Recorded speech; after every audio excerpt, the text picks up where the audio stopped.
이번 영상에서는 탐색 예시 중에서 일반 문제라고 볼 수 있는 강 건너기 문제를 한번 같이 살펴보도록 하겠습니다. 일단 탐색을 실제 문제에 응용을 하려면 저희가 지도상의 문제, 그리고 앞서 설명드린 8 퍼즐, 기타 등등 다양한 문제 이외에 저희가 실생활 문제도 역시 탐색 기법에 적용해 볼 수 있어야겠죠. 그래서 저희는 물론 국외에 다양한 예제도 많지만 일단 기본적인 어떻게 보면 실생활 문제가 아닐 수도 있지만 조금 어떤 공학적이라던가 수학 백그라운드라던가 이런 것들이 필요 없는 그냥 일반적으로 나올 수 있는 어떻게 보면 중고등학생도 고려해 볼 수 있고 대학생들도 어떤 패턴을 바탕으로 고려해 볼 수 있는 일반 문제를 간단히 살펴보려고 합니다. 그래서 탐색을 실제 문제 응용을 하려면 제가 계속 설명을 해드렸지만 일단은 저희가 뭐가 필요하다고 했죠? 네, 시작, 종료, 또 중간 상태가 필요로 하고요. 그리고 각 상태에서 어떤 상태로 변화할 수 있는지에 대한 정보, 그리고 상태 전환 비용 이렇게 표현이 돼야 되고 필요한 요소이다. 이렇게 설명을 해드렸습니다. 여기에서의 강 건너기 문제는 어떻게 보면 조금 유치할 수 있지만 여기에서 고려할 수 있는 엘리먼트 요소를 어떤 동물들의 먹이인 양배추, 염소, 늑대 이렇게 볼 수 있겠습니다. 저희가 동물의 구성만 봐도 일단 늑대가 있죠. 그러면 늑대는 염소를 잡아먹을 수 있겠죠. 그렇기 때문에 강을 건널 때, 늑대와 염소는 같이 가면 안 되겠구나. 이런 거를 대충 유추할 수 있을 거예요. 그런 것처럼 일단 강 건너기 문제는 다음과 같은 규칙이 존재합니다. 한 번에 배에 탈 수 있는 거는 최대 2까지예요. 사람이 없으면 배를 움직일 수가 없겠죠. 그래서 한 번씩 꼭 강을 건널 때에는 사람이 꼭 필요하다. 사람이 없을 때 양배추와 염소가 같이 있다면 염소가 그쵸. 먹이인 양배추를 다 먹어버리는 거예요. 또 사람이 없을 때 염소와 늑대가 같이 있다면 늑대가 염소를 먹어버린다. 요런 규칙이 있겠습니다. 그래서 요 예제는 사실 제가 인공지능 개론 교과목을 비전공자 학생분들에게 가르치면서 국내외 여러 도서를 제가 참고한다라고 설명을 해드렸어요. 그런데 국내 도서 중에서 제가 주로 지금 챕터에서 고려하고 있는 것은 한빛 미디어의 아무것도 모르고 시작하는 인공지능 첫걸음입니다. 그래서 요 예제도 일반 문제의 샘플로 소개 정도가 괜찮을 것 같아서 제가 한번 가지고 왔어요. 그래서 저희가 어떻게 보면 강 건너기 문제는 교수님 이거 너무 난이도가 쉬운 거 아닌가요? 이렇게 생각할 수 있지만 요 예제를 바탕으로 본인이 확장해 볼 수가 있는 거예요. 만약에 강 건너기 문제를 요런 일반 문제가 아니고 어떤 본인이 조금 더 고차원적인 인공지능 개론 기초 예제 다른 걸로 확장을 한다면 여전히 규칙이 필요하고 시작, 종료, 중간 그리고 변화에 따른 액션 그리고 그때 드는 코스트 이런 거를 여전히 큰 틀을 고려해야 되는구나. 그리고 강을 건널 때는 그냥 랜덤으로 하는 게 아니고 저희가 강 건너기에 지금 먹이와 동물들 그리고 사람 이런 엘리먼트를 고려했듯이 만약에 무인 시스템을 인공지능을 고려하겠다라고 하면 우리가 디자인하고 싶은 무인 로봇이 한 번에 움직일 수 있는 아이템들은 뭐뭐가 있고 어떤 구성 요소는 같이 움직일 수 없고 어떤 구성 요소는 같이 움직여야지 비용을 최소화할 수 있는가 이런 식으로 사실 확장해 볼 수가 있겠죠.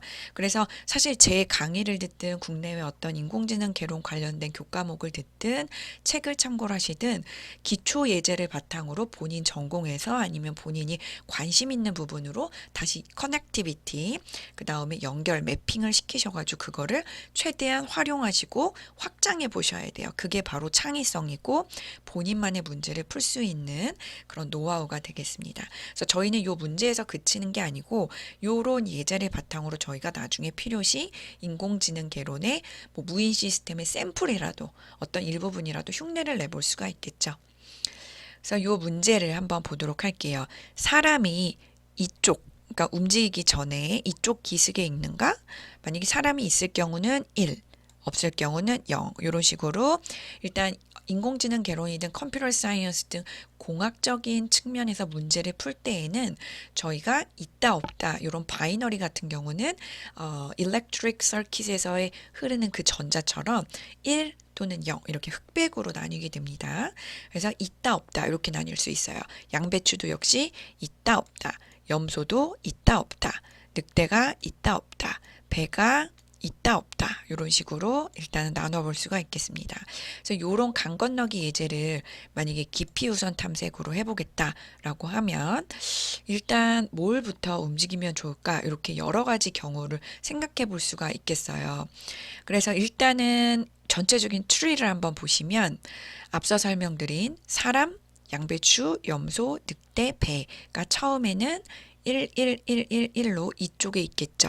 그러다가 만약에 양배추를 옮기는 경우, 염소를 옮기는 경우, 늑대를 옮기는 경우, 그쵸? 그 다음에 염소를 옮겼다면 사람만 되돌아가는 경우, 그 다음에 양배추를 옮기는 경우, 늑대를 옮기는 경우, 그 다음에 염소를 데리고 돌아가는 경우, 염소를 데리고 되돌아간다, 사람만 되돌아간다.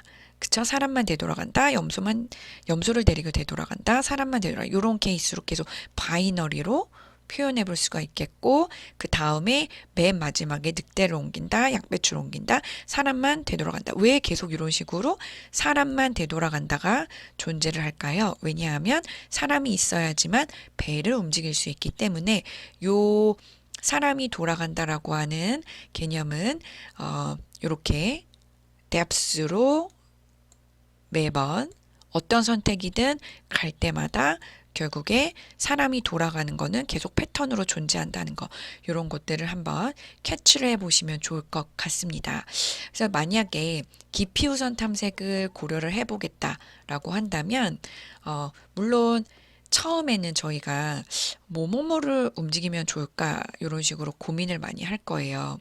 그런데 과연 그 뭐뭐뭐를 움직일까의 그 패턴을 개인 노트에다가 잠시 영상 멈추시고 충분히 써보시면 결국에 어떤 패턴으로 해야지만 뭐 예를 들면 뭐 3번 만에, 그죠?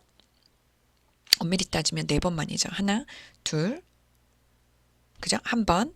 되돌아가는 거는 일단은 고려하지 않는다면 한 번, 2번, 그죠? 3번, 대략 4번. 만약에 되돌아가는 것까지 고려한다. 그 코스트를요. 그러면은 대략 7번에서 8번 정도의 액션, 즉 상태의 변화가 이루어져야 되는 거를 저희가 유추해 볼 수가 있겠습니다. 그래서 이런 깊이 우선 탐색을 요 문제에다가 적용을 해 볼 수가 있겠는데요. 아, 교수님, 그러면 요 문제를 깊이 우선 탐색 말고 breadth first search라고 하는 넓이 우선 탐색이라던가 균일 비용 탐색이라던가 아니면 탐욕 혹은 균일 비용과 탐욕을 합친 A-스타 알고리즘 이런 건 안 되나요? 자, 제가 앞서 테이블에서 정리를 해드렸고 기초 예제별 제일 적합하고 최적의 탐색 방법을 본인이 프로그래머 혹은 리서처 혹은 스튜던트 유저가 선택을 해서 해보는 게 결국에는 그 문제를 풀기 위한 솔루션을 내보는 방안 중에 하나다 이렇게 얘기를 했고, 만약에 여러 가지 탐색 기법 중에서 과연 어떤 게 코스트가 최소로 들고 시간도 최소로 들고 메모리도 조금 쓰면서 파이썬 구현까지 완성하느냐 이런 것들을 엄밀히 따지려면 탐색 기법을 가능하면 3-4개 정도 그래도 의미 있을 것 같은 탐색 기법을 정말로 파이썬으로 구현을 하셔서 X축은 뭐 시간에 따른 Y, 비용을 하나하나 다 성능을 비교를 해보셔야 됩니다. 근데 저희가 알고리즘 시간이라던가 어떤 자료 구조, 데이터 스트럭처 시간은 아니기 때문에 제가 그렇게까지는 하고 있지 않아요. 그죠? 하지만 향후 정말로 제대로 된 결과를 내려면 제가 지금 말씀드리는 그런 방안으로 해야 된다는 거 꼭 기억해 주시면 좋을 것 같아요. 그래서 요 예제는 일단 제가 봤을 때 깊이 우선 탐색으로 하는 게 그래도 최적의 방안이기 때문에 일단 깊이 우선 탐색을 고려를 해보겠습니다. 그래서 처음에는 앞서 설명드린 것처럼 사람, 양배추, 염소, 늑대, 배 요 순서대로 저희가 고려를 해볼 수 있을 것 같아요. 그래서 사람, 양배추, 염소, 늑대, 배가 정말로 이쪽에 있는지를 요 긴 센텐스 대신에 어떻게 보면 수학, 컴퓨터 사이언스 측면에서는 이 긴 한글 혹은 영어 센텐스 대신에 이런 식으로 1, 1, 1, 1,1로 합니다. 그러면 저희가 암묵적으로 사람이 이쪽에 있다. 그러니까 즉 아직 아무도 이동하지 않은 상태잖아요. 출발지에서 목적지로. 그러니까 다 이쪽에 있기 때문에 엘리먼트가 인덱스 1, 1, 1, 1, 1이 돼 있는 걸 알 수가 있죠. 이 상태에서 일단은 사람이 배를 움직여가지고 양배추를 움직이기 때문에 스테이트는 0, 0, 그쵸? 그 다음에 1, 1, 1, 그 다음에 0, 요런 상태로 될 수 있겠어요. 자, 그런데 이때 염소하고 늑대가 같이 있는 경우이기 때문에 금지 상태죠. 그리고 양배추와 염소도 같이 있기 때문에 금지 상태죠. 금지 상태는 이 상태로는 트랜지션, 전이가 일어날 수 없다라는 거죠. 그렇기 때문에 결론은 DFS에서 세 가지 경우 중에 염소를 옮기는 이 경우를 선택을 하게 됩니다. 그래서 스테이트가 이렇게 변화를 하고 사람만 돌아가면 다시 이 상태로 가게 되죠. 그래서 이 상태에서 역시 양배추를 옮기는 경우와 늑대를 옮기는 경우가 있는데 이때 염소를 데리고 되돌아갈지 아니면 사람만 되돌아갈지 또한 염소를 데리고 되돌아갈지 사람만 되돌아갈지에 따라서 역시 스테이트가 변환이 되는데 역시 앞서 설명드린 규칙에 따라서 이 상태와 이 상태는 금지 상태가 되겠죠. 왜냐하면 늑대가 존재를 하면서 그 다음에 그 그러니까 늑대는 옮겨졌지만 양배추와 염소가 스타트에 같이 있잖아요. 그러면 염소가 양배추를 먹죠. 그러니까 금지 상태이고 요 경우도 역시 염소와 늑대가 같이 있기 때문에 금지 상태이죠.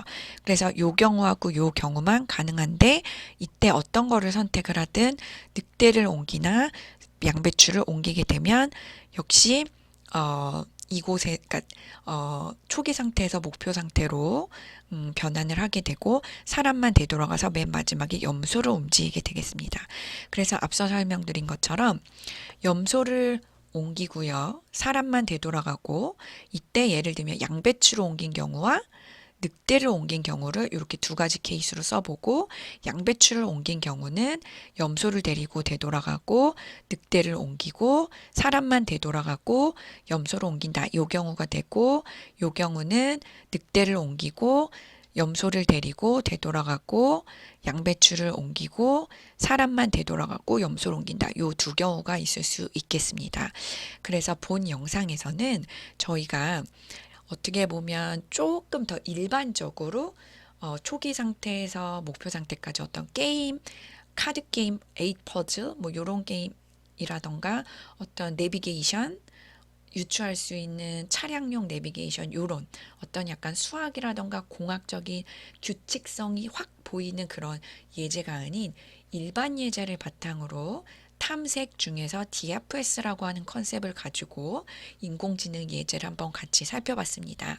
제 영상은 비록 대략 10분에서 15분이지만 제 설명을 한 번에 이해하신 분들도 있고 조금 헷갈리실 수도 있어요. 그죠? 그래서 영상 멈추시고요. 개인 노트에다가 오늘 날짜를 쓰시고 강 건너기 인공지능 기초 일반 문제 이렇게 쓰시고 스스로 요 규칙 한번 왜 1112로 표현할 수 있는지 그 다음에 왜 트랜지션이 일어나면 1에서 0으로 바뀌는지 그리고 기피우선 탐색 이 트리도 본인이 직접 생각하셔가지고 써보시고 직접 본인이 쓰신 것과 제가 샘플로 답안 보여드리는 거 비교해 보시고 본인도 이런 식으로 최소의 비용으로 DFS 탐색을 이용해서 원하는 초기 상태에서 목표 상태 즉 1111에서 0000으로 몇 번을 통해서 어떤 경우의 수로 이렇게 결국에 두 가지 경우의 수로 답을 내실 수 있는지 이런 것들을 직접 비교해 봐 주시고 개인 노트에 필기를 남겨 주시고 사진을 찍으셔서 주기적으로 봐 주시고 워드포트 파일에도 오늘 공부하신 날짜 밑에다가 카피 앤 페이스트해서 넣으시고요. 이 영상을 통해서 본인이 일반적인 예제도 인공지능 탐색의 여러 가지 방법 중에 적용을 해서 문제를 풀어볼 수 있구나. 뭐 요런 간단한 느낀 점을 남겨주시면 좋을 것 같습니다. 네, 본 영상은 여기까지 하고요. 플립드 러닝으로 본 영상을 바탕으로 대략 30분 정도는 꼭 스스로 공부하시면 좋을 것 같습니다. 스마트폰 사진 찍은 것도 주기적으로 꼭 봐주세요. 수고 많으셨습니다.